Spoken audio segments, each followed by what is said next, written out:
Hello, family. This is African Esquire, and I'm with the Federation of African Liberation. Today, I'm here with the Minister of Mental Health, Frank Moba, and we're going to talk about just a couple of issues. Minister of Self-Defense Pierre should be joining soon. Before we get started, however, just to talk about FAL a little bit, we are a Pan-Africanist organization, and we're seeking to unite Africans throughout the diaspora and Africans on the continent for the purpose of our mutual liberation.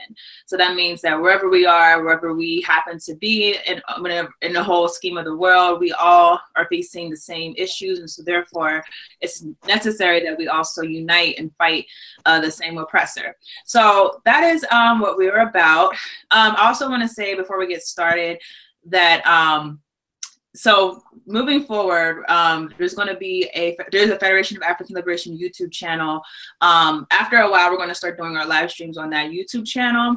So I'm going to put a link to that channel. I'll put it in the chat for the live stream, and also I'll put a link in the description box. So just, you know, subscribe to that channel for the future, because eventually we're going to start moving these live streams off of African Esquire and start doing them on the FAL channel. So with that being said, we have a couple of topics we're going to talk about. Again, hopefully Pierre will join us soon. So previously I did a video on the issue of the CFA francs, and to rehash that issue, in many of the former Francophone countries in West Africa, I believe it's about 14 in total, these countries have a currency known as the CFA. And that currency basically has been linked to the French government. And because of that, them using that currency, they have to put about 65% of their total gross national income into a French bank, which has that income on reserve. So this issue has caused a lot of issues in Africa, because obviously this is a form of colonialism. So I gave my thoughts on the CFA franc. I also want to let Frank give his thoughts on what he thinks that is going on with that issue, and what does he think is the way to move forward. Yeah, I believe I watched a video, which is very great, and I saw the interaction with the Togolese, or the Francophone nation in Africa, or the Africans. And I saw a great number of advocates demanding for the change of the currency. And there was somebody that spoke, and the person said, it doesn't matter the name of the currency, but the issue of the matter here is, do it benefit the African people? Do the African people have a total saying into the currency, or it is the French administrator or the French government that are controlling the whole currency?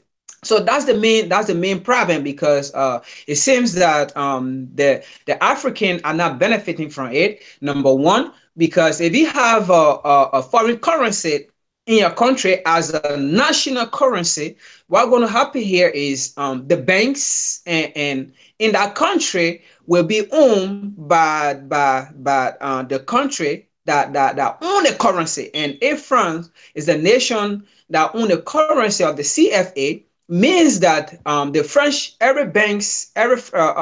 French banks in Africa will be owned by the French government, and that means they control the income, they control the money, they control every loans that will be going out. So every profit that are coming back into the country will go back to France instead of going to those French-speaking country or nations. So these are some of the issues, you know, that is very, very dangerous to the continent. And this is why Muammar Gaddafi came about, saying that the continent need to have one currency, because we cannot afford using other nationality or their currency on the continent, which of course is not benefiting us. So it's a movement that we need to push forward, even if, like the individual saying in the video, even if the CFA is to stand,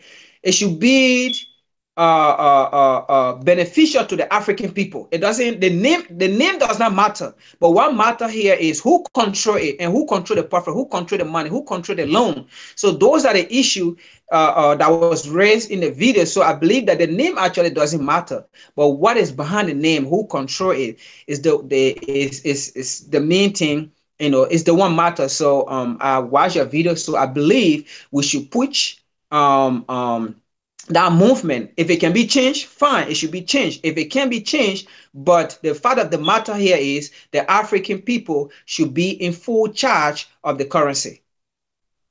Yeah, for me, the big issue with that, and you know why I think more and more us in the diaspora, we have to bring that more to the forefront, is because to me, if the French can still practice this blatant form of colonialism, and it's 2018, all of the other forms of colonialism that are a lot more covert, all of the colonialism that can be more hidden, that's going to definitely continue, because not only can they hide their agenda, they can openly require you to do things that would that would show that you are a colonial state.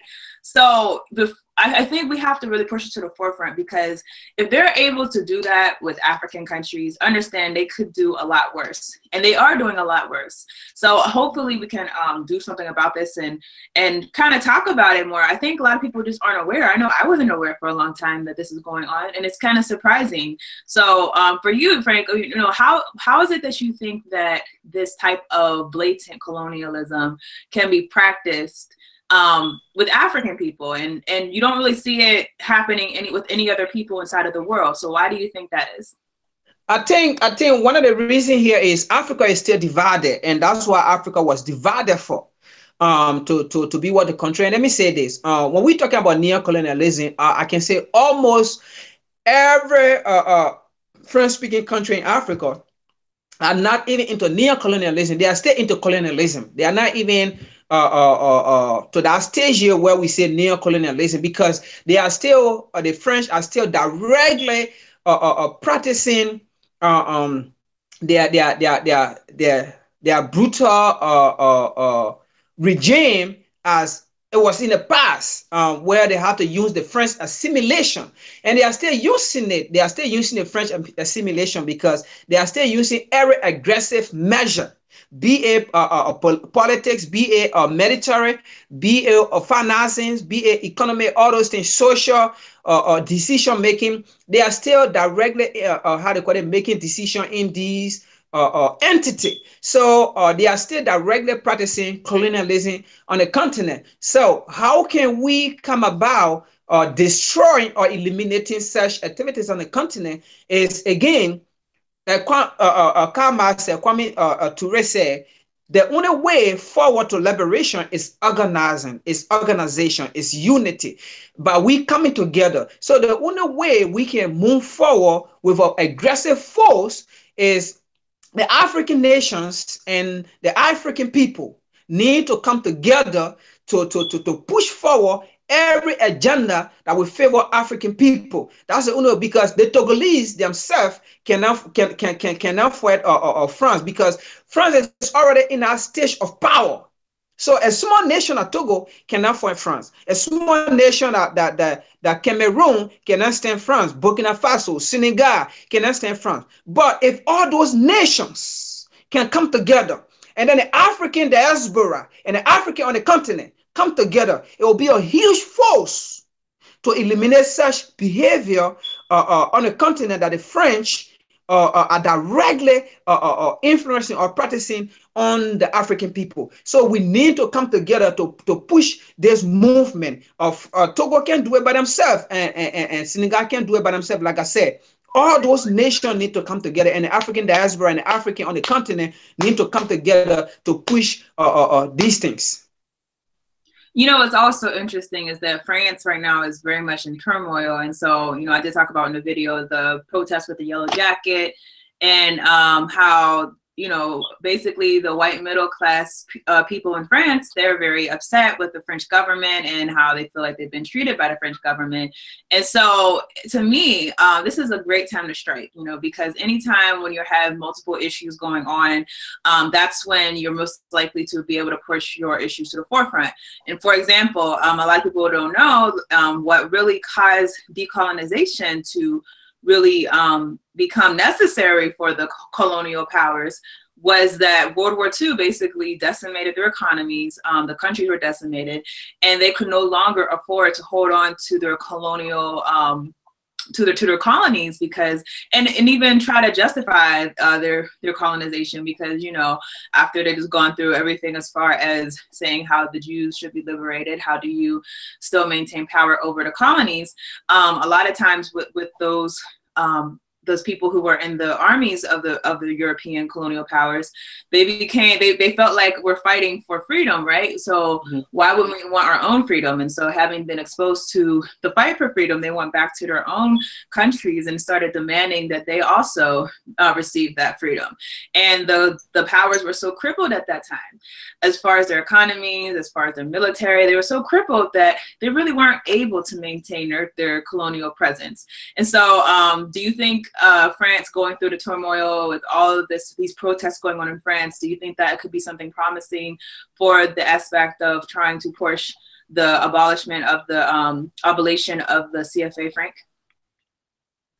Yeah, obviously, this is going to do something. Right now, where the French government is, the French government know that they have limited time on their clock, so they are working overnight. If they succeed, fine. But like I said, they're not going to like easily give up on something that they benefit from. They're not going to easily give it out. They're going to fight to the end. If they lose, fine. If they win, fine. The thing here is, you know, that what have happened in France is a signal, you know, for when you depending on somebody for certain things, and whatsoever you depending on that person for, and you are getting it illegally, and that person is beginning to get aware of what you are doing to them, and they start resisting. What's going to happen here is the manner in which you are getting this surplus or the supply of item, you're no longer going to get it. So when you see the French people protesting and coming out doing all these things, it's because the resources and the amount of inflow of goods or resources or raw material or capital flowing into France is not flowing there again the same. So for that reason, their economy is becoming stuck, is getting stuck, and it will become hard. So when you saw those people protesting and saying the government is corrupt, it's because France is not producing anything. It's coming from those 14 nations in Africa. And if those 14 nations in Africa are resisting, are coming out, holding on to things, France will not be getting resources that they were getting, and things, life will become hard in France. So job-wise, economy-wise, everything will become hard. So when you saw the people protesting, is because somebody somewhere is holding on to something. You see it? So I think it's a very good start for us to keep holding on and to keep protesting and to keep coming on. And like I said, Senegal can't do it by themselves. Togo can't do it by themselves. All those African nations need to come together, and all those African leaders, dictators in those areas, we need to march on them and take them from power. And if the French can do it in France, we can do the same thing in Africa. We need to come together and march on those African leaders. They can't stop us. We can take them out. We can move them out. So it's another way too. So we can it's another way that we can come together and mobilize and march to those African dictators, those leaders who only care to further their pocket and their family, and to be answerable to Western government instead of being answerable to their people. So you had a topic that you actually wanted to introduce, and I think it kind of relates. You wanted to talk about, I'm sorry, Bolton, correct? Yes, John Bolton. Yes. Okay. So go ahead and introduce that. So, some last year, almost in December, getting into New Year, I can say, um, John Bolton, he's a security advisor to Trump administration. So he gave a speech where he said, about Africa, the relationship Africa is building within the global economy. And he came out, and there are three things that I got from his speech. And his speech, I got it from the Heritage Foundation. So that's where I got this speech from. So there are three things that he mentioned that I really want to focus on. And then before I can really before I can try to basset the what he was saying in his speech, or the American interests or the American policies. The first one here in his remark, I'm going to read. John Bolton emphasized that a free, growing, and self-sufficient Africa. So let me make this clear. He said what? A free, growing, and self-sufficient. So my point here is, when they did realize or recognize that Africa is a self-sufficient continent, all along these Westerners, these European, every other thing that comes from their channel, that comes from their mouth, is all negative. So why now this time around they are coming out to say Africa is a sufficient continent? Is it because Africa now is diverting their ideas, their relationship to other nations like China? Even though China have their own problem, we still coming to that. But is it because now Africa is diverting their global agenda to Russia and all of those things? And now you are coming out to say a self-sufficient continent. We know we are self-sufficient. And then he said, a free growing. We know we are free people. From the existence of men, African people, and on the African continent, we have been a free growing continent, a free growing people. We have invited people willingly according to the nature of man. So, and then he said, Africa is the utmost important to the United States national security interests. So what he was saying here is, he was basically, talking about what interest America, not really Africa and the African people. He was really talking about the interest of America here, where Africa is the most whatsoever and things. And that is why they have one of the biggest military group in Africa, where Africa is not at war with the United States, or Africa is not at war with anybody. So that is one point. And then another point he mentioned here, he said, a great power competitor, namely China and Russia, are rapidly expanding their financial and political influence across Africa. Now, I think the last time in one of our videos that we made, I said America is a nation that do not know how to compete with anyone. So if they want something, they have to get it forcefully. So if you have seen China, if you are seeing Russia into Africa, going there with the means of competing with other people to get what they want, you have to come out with your agenda that, okay, what can we do to beat China? But because the thing of the matter here is, America and Europe been in Africa for so long.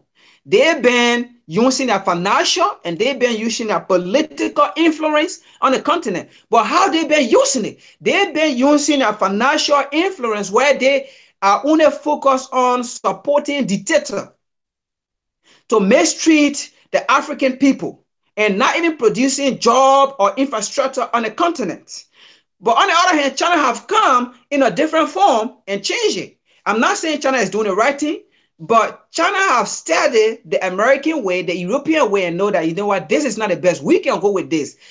The American are pumping money, or the European are pumping money on the continent, but they are only pumping an individual dictator. But if we go that producing job and infrastructure, we can succeed because we will be able to produce job. That's the mentality China has used, and up to now, America have not yet getting it.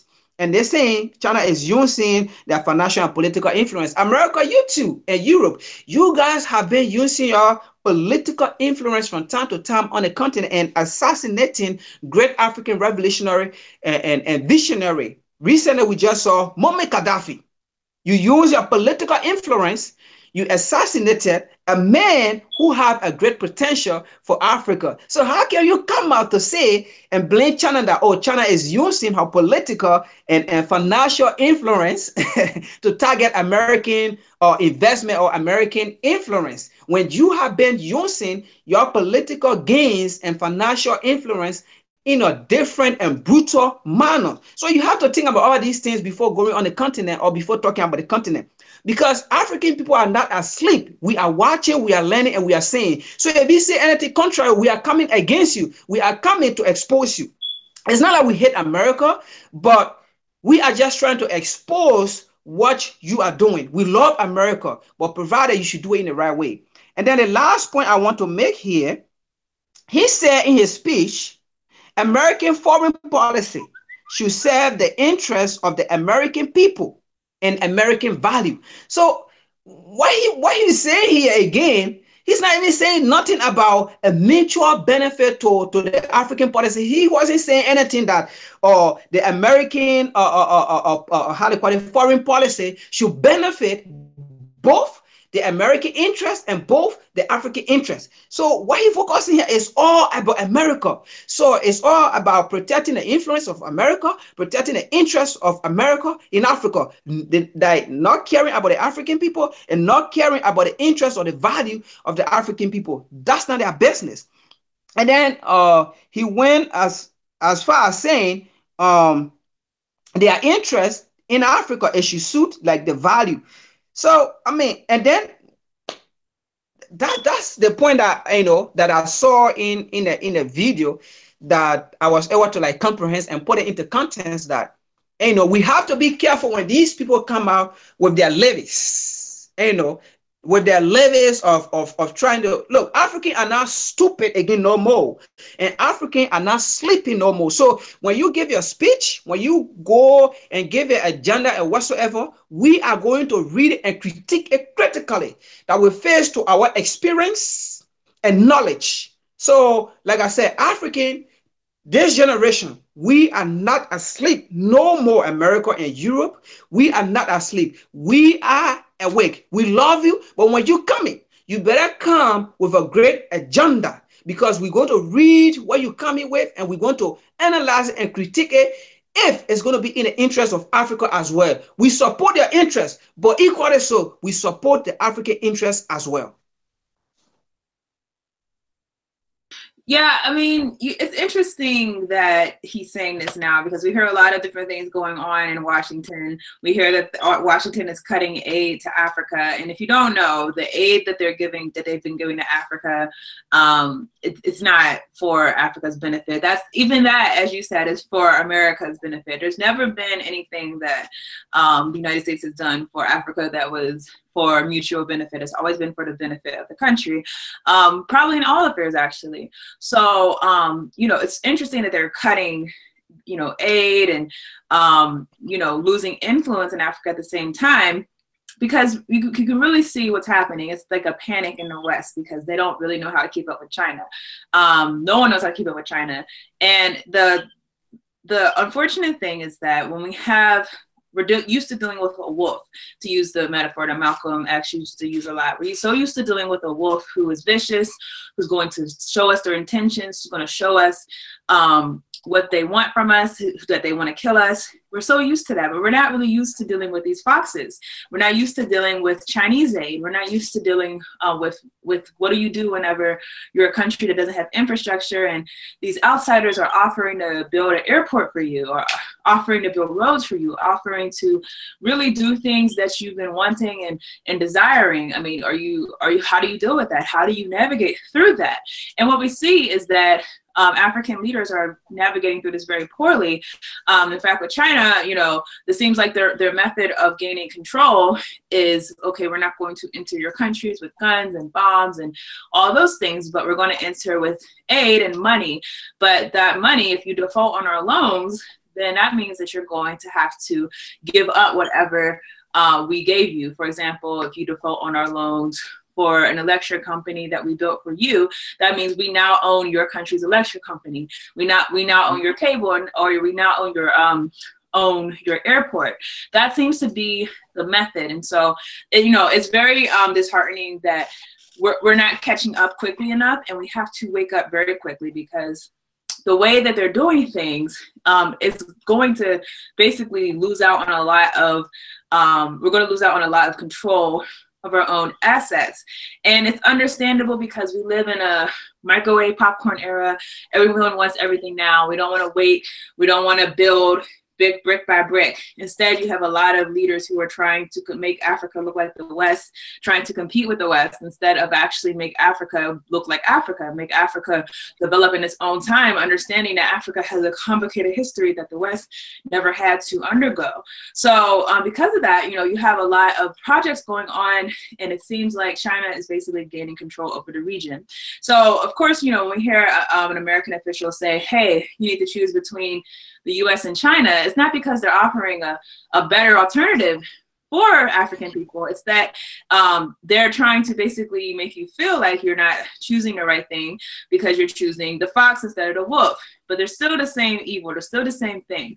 So, you know, we should understand, one, that the US is panicking, not just because of what's happening in Africa, the US losing power in Africa. That's obviously a really huge thing, but also what's going on in America. I mean, the US is indebted to China. Trillions of dollars of debt is indebted from the United States government to China. So when they see that they're locked into this situation, and not only that, the Chinese have a lock right now in Africa, and they're able to do things in Africa that the US government is not equipped to do. They panic, and they try to use psychological warfare, try to convince you that you're choosing the wrong side. The fact is, if any type of developer who is from outside of Africa, you have to understand that that's not going to be the right side. The right side is to develop oneself. You can use ways for your minerals that they're exploiting. You can use those types of things to actually develop your own countries. But if we were actually paying attention to what they take from us, we'd be less impressed for what they're willing to offer from us. So, you know, that's basically how I took it when I heard that quote. Saying the U.S., choose the U.S. or China, is not really saying anything, because ultimately, in the end, it's the same result, and that is a loss of power of the African people and a loss of autonomy. Just one looks worse, and one, you know, looks more brutal, while the other one is just as savage. However, it comes like, you know, just like throughout the night. You were sleeping through the night, and next thing you know, you don't have ownership of your own home. So anything else you want to add on this, Frank? Yeah, let me just add to the China issue. I think what we need to be careful, another thing we need to be careful about China, like when you read the one China policies, it says that one China policy is win-win situation. But in the reality, when what have been occurring on the continent recently, since last year and getting into this year, what have been occurring on the continent, meaning is that win-win situation, China is not really losing. It's Africa that stigma is attached to, is that win-win situation is attached to. Because what happened here is when China gave this loan, and you default on this loan or on this loan, China is not really losing. China is going to have a major access within your country, like you just said. China is going to have a major access within your country, and that means with that major access, China is overtaking your country. So China did not lose. So we are the one losing. So when you say win-win situation, China have nothing to lose. We are the one have something to lose. But the point I also want to make here is to those African leaders, to those African representatives who go into those Europeans meeting or Chinese meeting. Look, please, when you go over there, the first thing you want to have, what you want to have to the back of your mind is these people are not coming to exchange money with you. They are not giving you money and in return you give them money. They are giving you money and in return you give them your resources. But always have to the back of your mind that you can never measure resources along with money.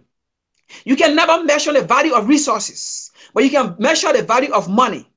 Money, resources are valueless, and are valuable that you can't even measure it. And money, you can measure money. Money is not really value. So my point I want to make here is, when you guys go into those meetings, like those money, do not look at those like $1 billion is a big money. The first thing here is just one nation in Africa can provide us 60 billion to China.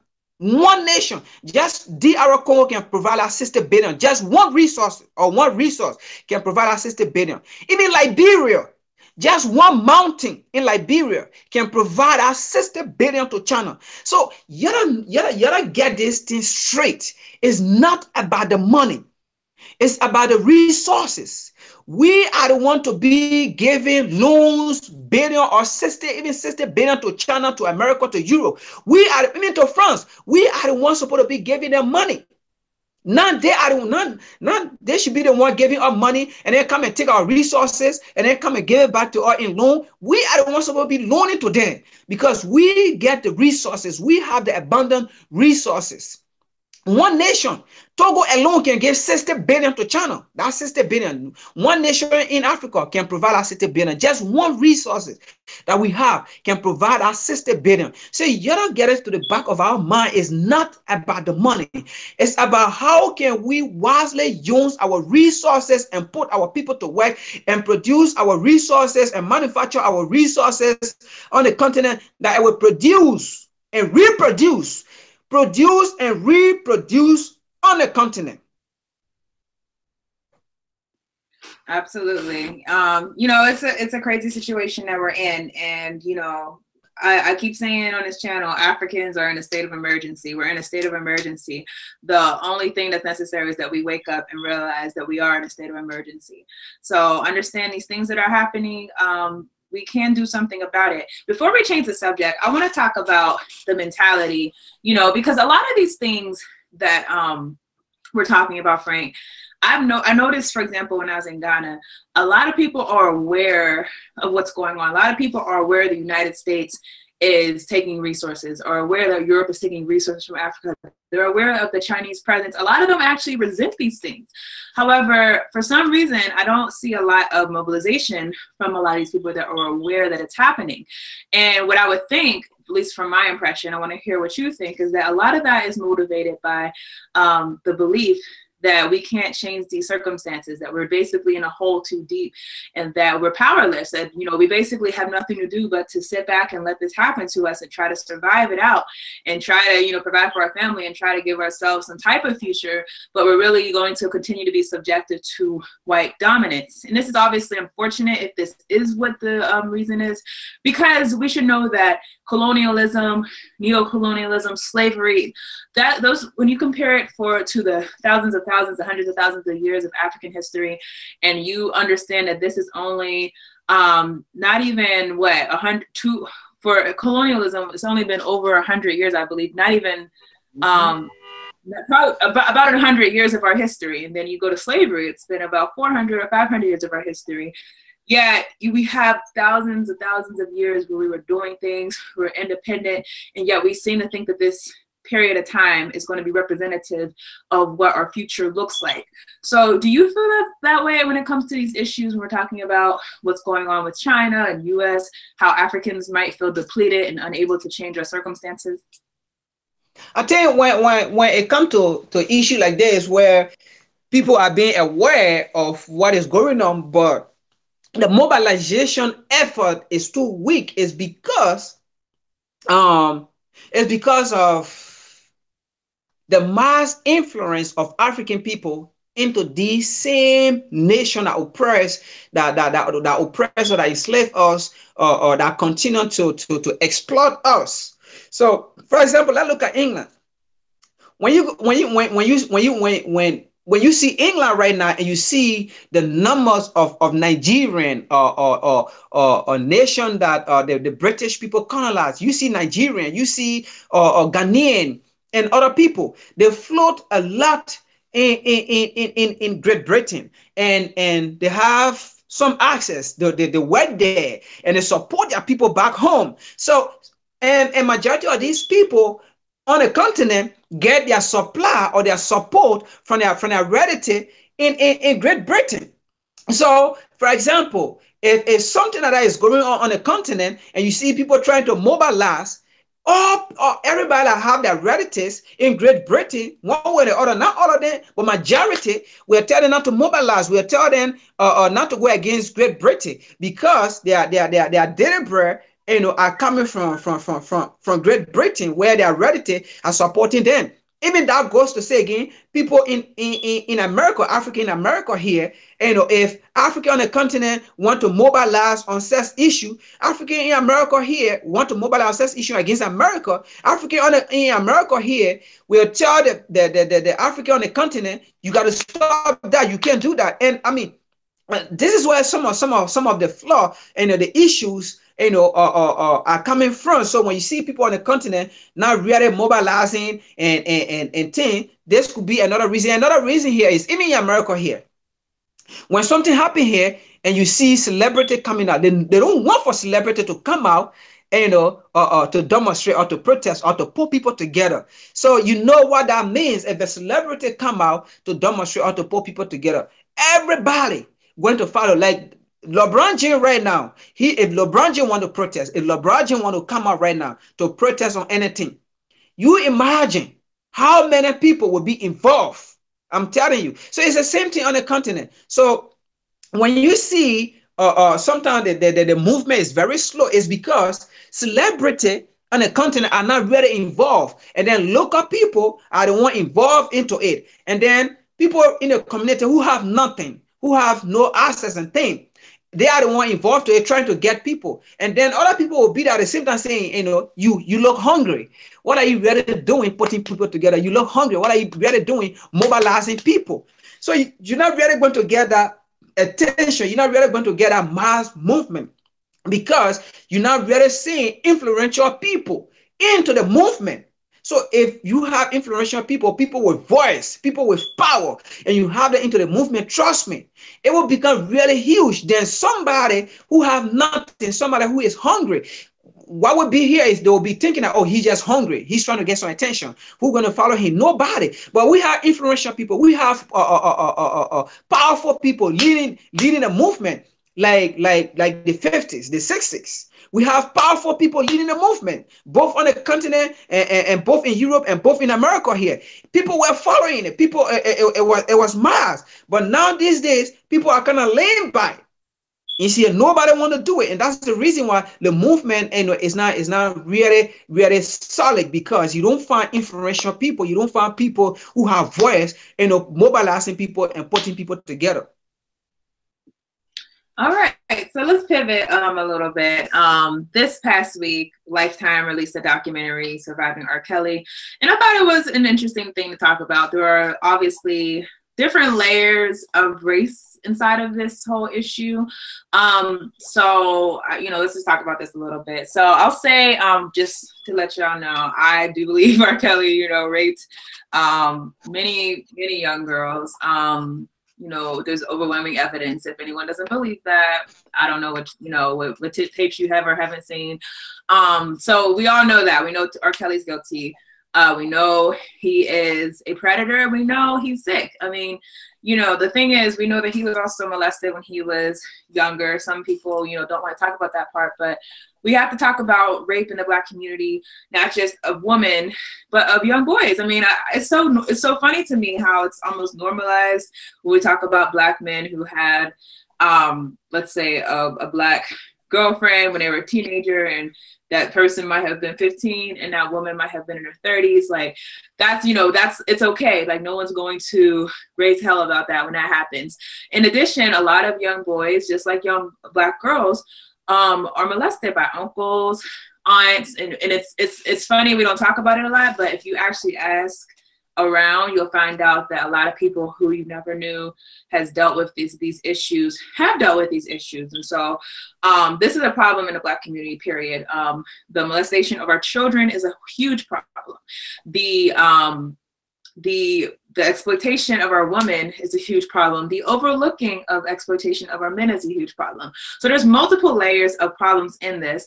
The other side of the problem is, you know, had R. Kelly molested a white girl on camera, had he been seen on camera having sex with a young white girl, we all know that the American media would have killed him at that point. He would have been gone. It wouldn't have happened. He would have gone to jail. His career would have been ended. He would have been basically handled like Bill Cosby, but way back then. So we know that in addition, America, just not even just the Black community, but outside of the Black community, doesn't really value Black women or Black boys who are taken advantage of by predators. They don't really see them as being victims. They don't really give them the proper attention.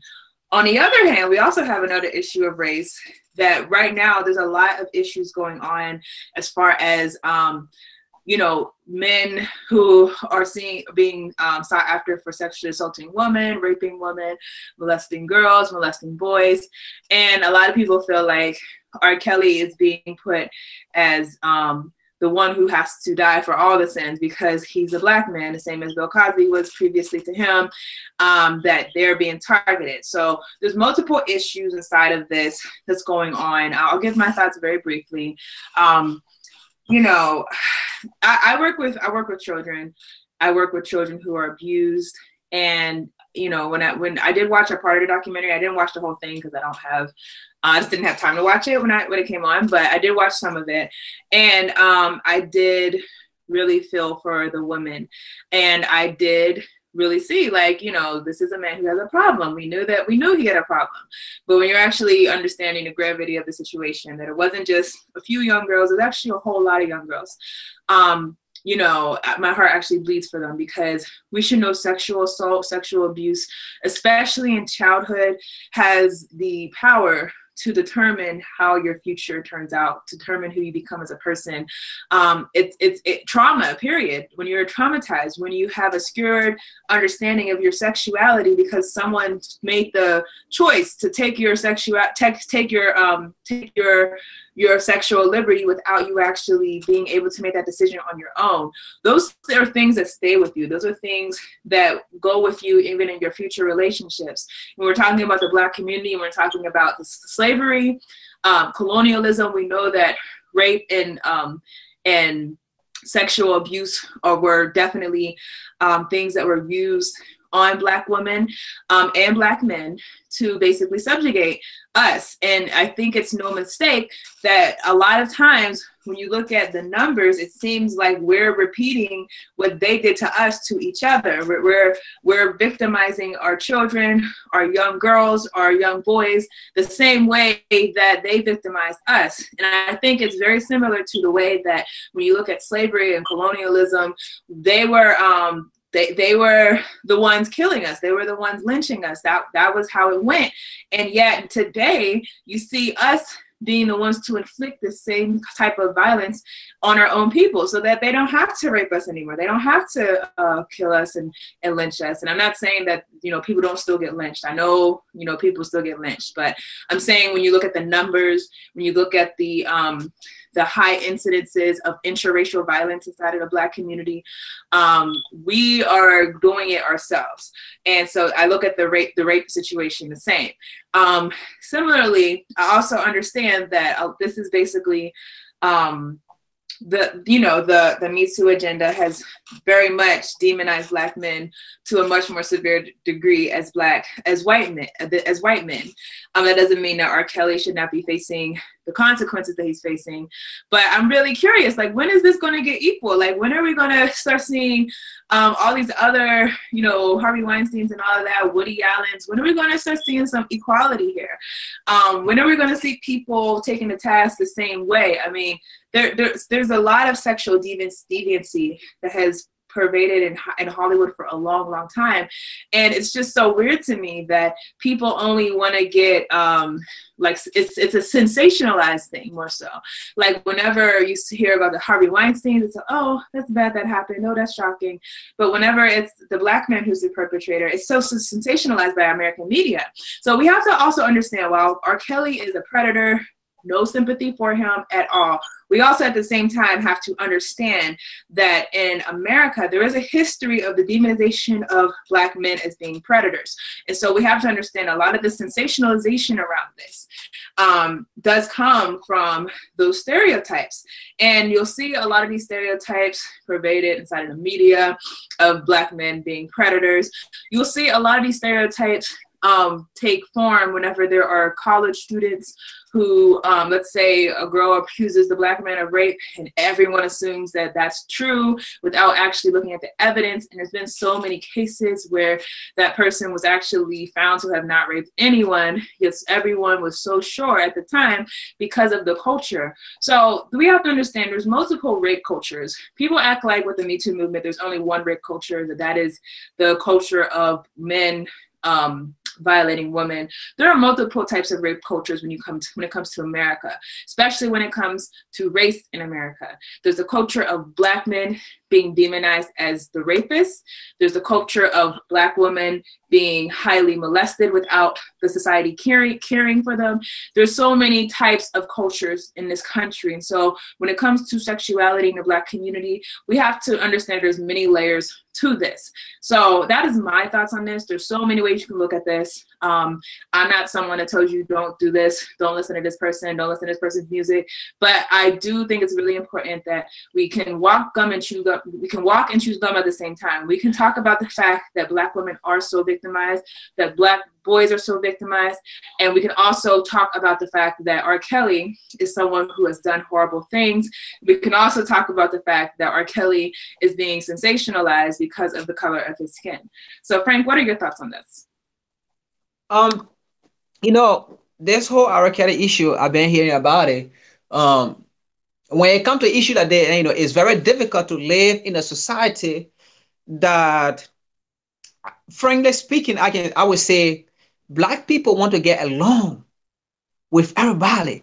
Black people want to make peace with everybody, which is fine. But we should also get in mind that the system, the people that we're trying to get along with, don't want to get along with us. And the stereotype or the dehumanizer, when it comes to issue like this, and in doing it, Black people have been deeply into an area where they want to get along, and at the same time they hate each other. For example, if there's a white person that this issue have collapsed on like this, or other race that this issue have collapsed on like this, Black people would have been saying, oh, you gotta leave it to the justice system. We are not the one to judge this person. We are not the one to say, you know, whether this person is wrong or whether this person was wrong. The justice system have to play their part. That's the time Black people know the justice. That's the time Black people know what the justice system need to do. But when it comes to Black people, when it comes to Black men or Black woman, you know, involved in an act, the Black media will be the one to, even like when I'm driving, going to work, coming from work, whether any time of the day or the morning, the radio station I'll be playing, the Black radio station.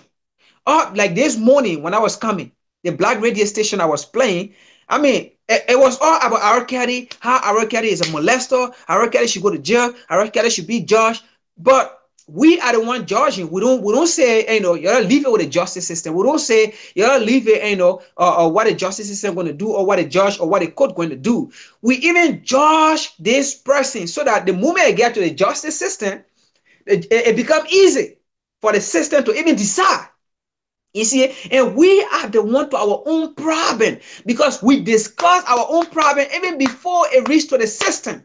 And once it reaches to the system already know what to do with us, because the system already know that we, the same Black people, have already discussed how this person should be treated. So once they get there, it becomes easy for the system to make decision.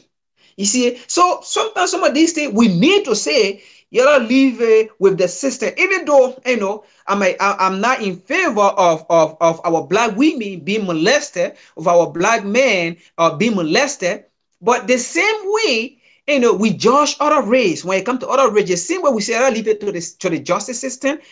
It should be in the same way when it comes to black men or black women. We should also say, you ought to leave it to the justice system. We shouldn't discuss in a way that once they get to the system already find it easy to make decision because we have already discussed what should be done to this person.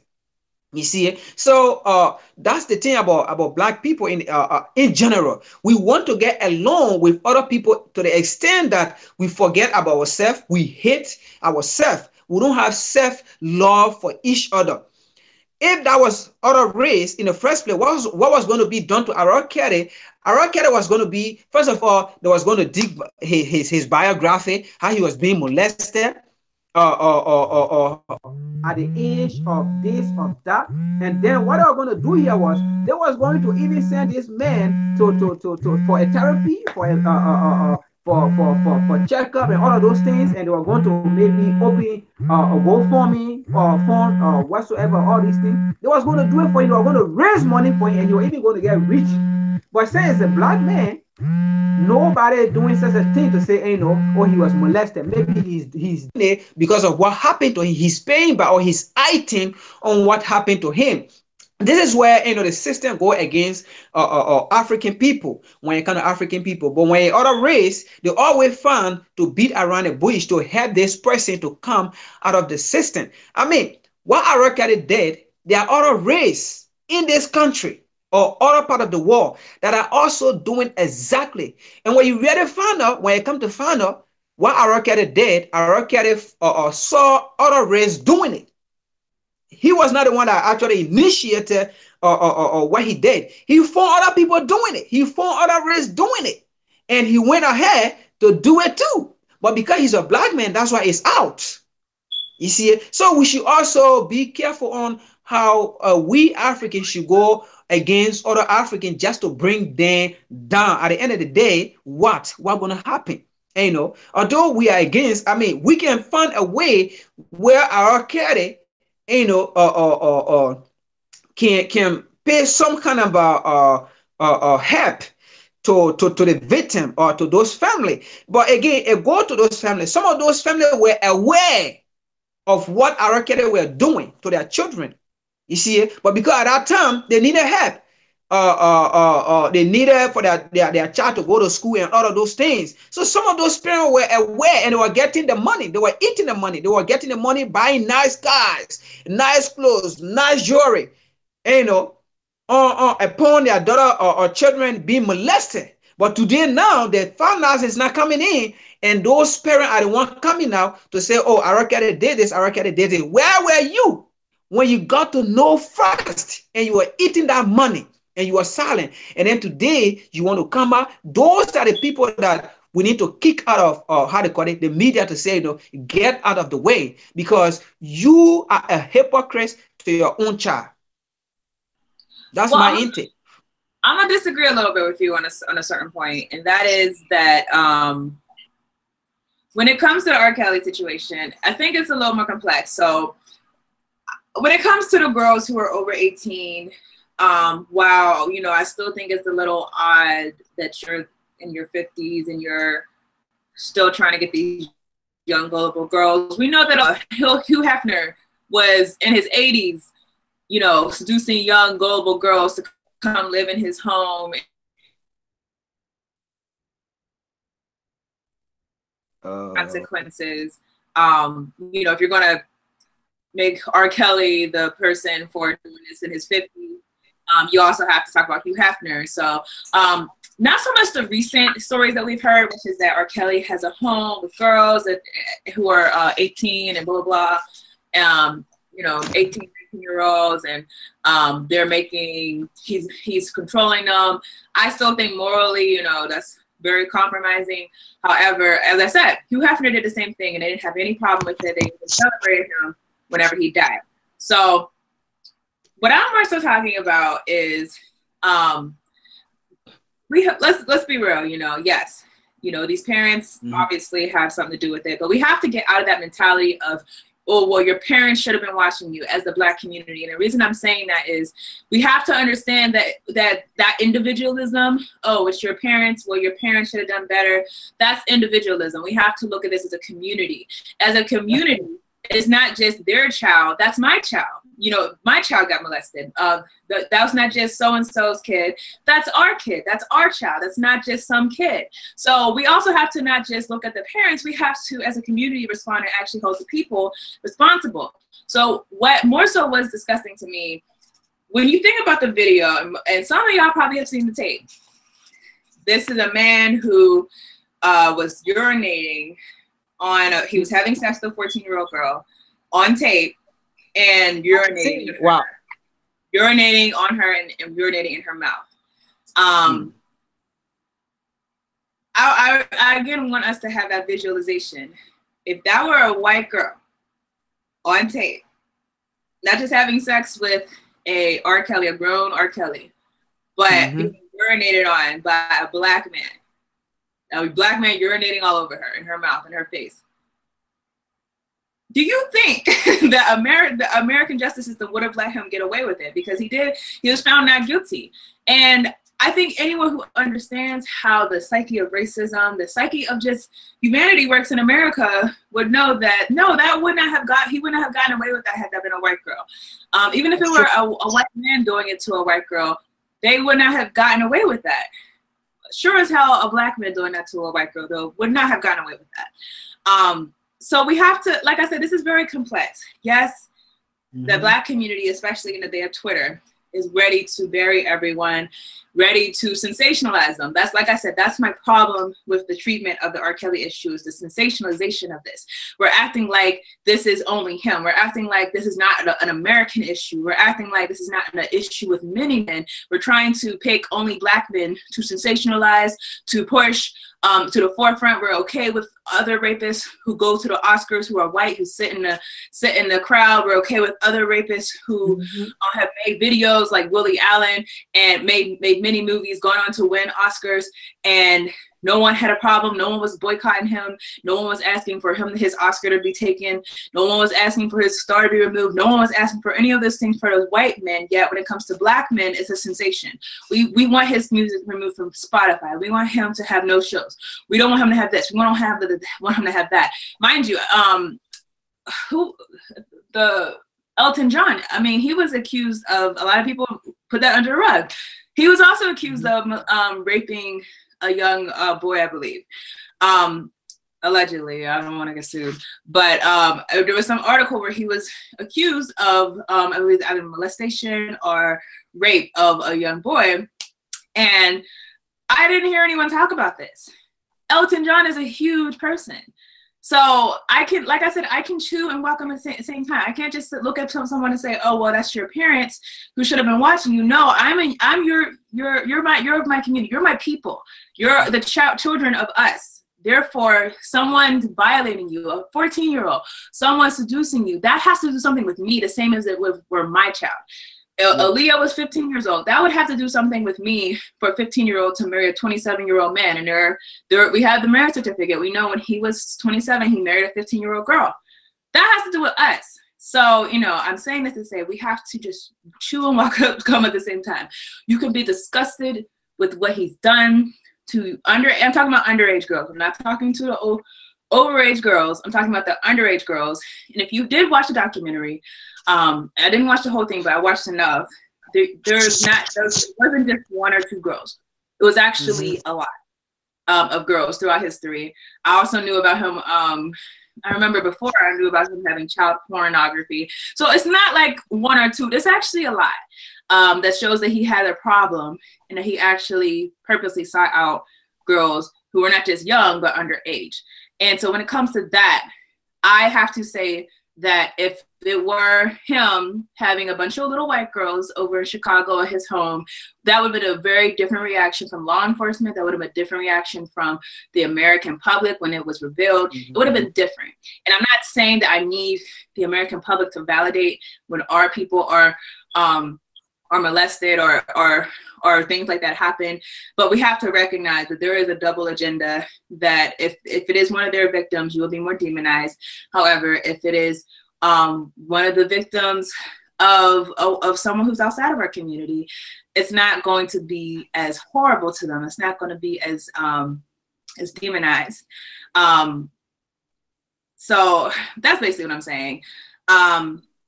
You know, it's a lot being Black in America, because a lot of times we have to see things from multiple angles. And we do have to know that when it comes to public opinion and nowadays Twitter, a lot of people will rehash things, you know. I do feel like it's been a long time for them to bring this back up. And there's a lot of new things happening that we could be talking about. But at the same time, does that mean that he shouldn't have any consequences? I can't say that. You know, if you do certain things, you can have certain consequences, you know. With Bill Cosby, even if he didn't rape anyone, he would cheat on his wife with a lot of women. You know, those things have consequences. And especially being a Black man, you have to know in America that when you're having these types of affairs, there's a good possibility where you're a Black man in power that might come back in the behind a long time from now. So that's what I have to say. You have anything else on this subject? Yeah, I mean, it's true. I agree with what you're saying. The thing here is, you know, we in America here, we are not built as a community. We are being built as an individual. And you said that, you know, we are not built as a community. For example, like I said, when I was driving coming this morning on a radio show, it was this girl. She was a host, and she said she was at the age of 16. Imagine, at the age of 16, when she used to listen to R. Kelly music, and then and at the age of 16 as well, she got to know that this guy was a rapist, and he was doing these horrible things to these girls. So, and at that time, she stopped listening to R. Kelly music at the age of 16. So mind you, now she's in her 30s. So from 16 to 30s. So all these long years, and this has been going on. And she also been silent. You see it? And not only her, but most people like her heard these things at the age of 16 as well, 17 or 15 as well. And they were all silent. And now they are in their 30s. They are in their 40s. You see, and they were all silent, and now they are coming out to say, "Oh, at this age, when I heard the issue of our Kelly situation, but you are silent." So, like I said, you know, you said it. We are not built as a community to look out for one another. We are not built as a community to grow together, to seek interest together, and that's what's suffering us. So that's most of these things that happen and in the Black community, and you hear no one saying anything about it. But the white people or the other race, I mean, they are built as a community. So if, for example, you just said it, if that was a Black man urinating on a white girl, white 14 years old girl, at this time, I reckon it wouldn't be like he would be behind bars since, I don't know, either 10, 15 or 20 years ago. You see it? So maybe what we're going to be discussing right now was going to be something like when our Kelly will be out for how they call it, probation. When will he be qualified for probation? That's what we're going to be saying right now. If it was a 14-year-old girl that he urinated on her face and in her mouth. But again, we are not being built as a community to seek one another interest. That's why anytime things happen, it never comes in our interest, because at the end of the day, we as Black people will not come out as a community member to come out to find a solution, to come out to petition, to come out to put pressure on the lawmakers, to come out to put pressure on entertainers, to come out to put pressure on anybody out there that are on the public face. You see it? So we are not built in that way to come out to question these people, to hold these people accountable. But other race or other races, they do it because they are together. They are being built as a community. So if you touch one or their race, you touch all of them. But not with us. We are not being built, in that way. And that's why I said in the previous day, we are built to criticize one another, to bring each other down. That's how we are built. We are not built, to to look at the problem and then try to find solution to it. Like, you know what, this happened, but we had to make sure this shouldn't happen in our community again. But mind you, with this whole hierarchical situation, trust me, another black entertainer will come out and do the same thing, and the same black people will see it. They will never talk. They're going to keep silent. All the way they have seen, the first experience for another black man, and this is going on like this, another black man going to come out and do the same thing, but they will never talk until the time, maybe if this person get in their 40s or 50, where no money coming in again, no finance coming in again, before the whole noise come out to say, oh, this person did this to black people, to a black girl, to a black girl. That's the point, I was also trying to make. We are not being built as a community. So if we are built as a community, trust me, after this hierarchical incident, we will have learned something, greater and to come together as a community and make sure such things should never ever happen again. But trust me, it's going to happen because we are not being built as a community. Yeah, we have a long road with a lot of these issues. So let's move into our last topic. So Pierre was going to come on and introduce an issue going on in Congo, which is, but I'll introduce it. I think it's still an interesting issue to talk about. So if you don't know, in the Congo, there was an election going on right now. This is really the first election that is peaceful, a peaceful transition of power. So this is supposed to be the first time that Congo has a real election. And I'm using quotes because we know that in Africa, that all of these elections are being co-opted. All of these elections are being manipulated by outside forces, whether it be China, whether it be the US. There have been so many things done to manipulate elections on the African continent. And I would dare say that there's no election that happens where the West does not interfere or some other player does not interfere. So we have one going on in Congo, and it seems like there's a lot of issues going on with this election. I know the government shut down the internet at one point, and a lot of people are upset about that.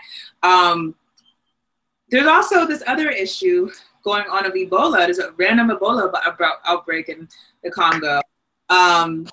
So some people are saying this is not a coincidence. I mean, Frank, what do you say about all these things? You see, let me touch on the whole Ebola situation first. That was the same situation of Liberia. If you imagine when the Ebola crisis, happened in Liberia, it was the same thing. Well, every media outlet, every local media in Liberia at that time was behind the president for every move Ellen Johnson Sirleaf made at that time. The local media would be there making sure she's there for every illegal contract she want to sign. Those local media would be there and it was giving information 24/7 in and out. You see, so she wasn't getting the time. She wasn't getting that freedom to have all those secret meetings, to have all those secret agenda, to be here and to sell the country of mineral resources to outsider.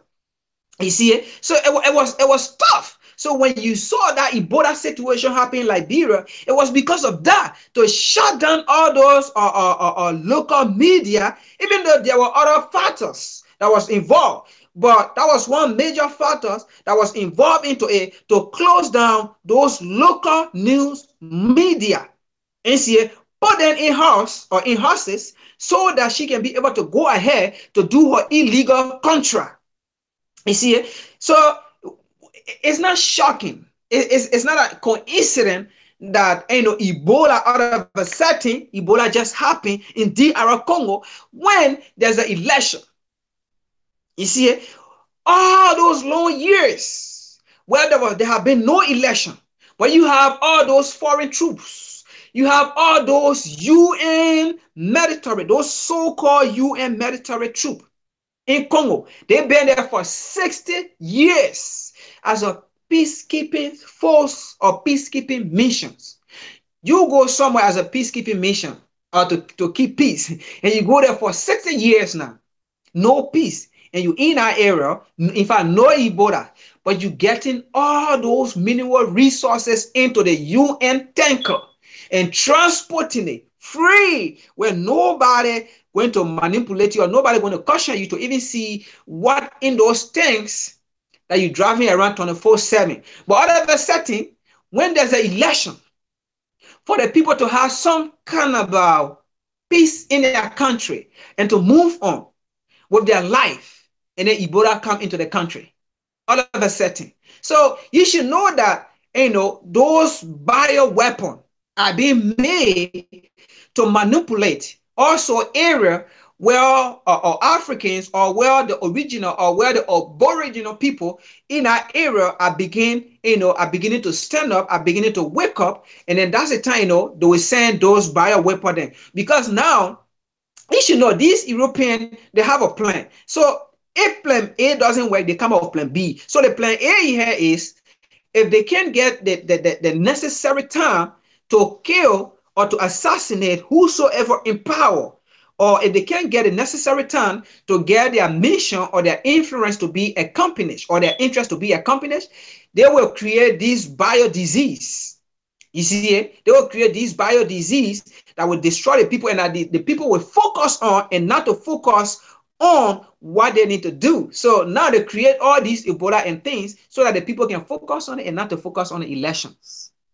You see it? So because nobody want to focus on election when you have disease in the country, when you have Ebola in the country, destroying people, killing people, people want to focus on their safety. And then while they focus on their safety, and that's the time they will go ahead to put somebody in power that they favor.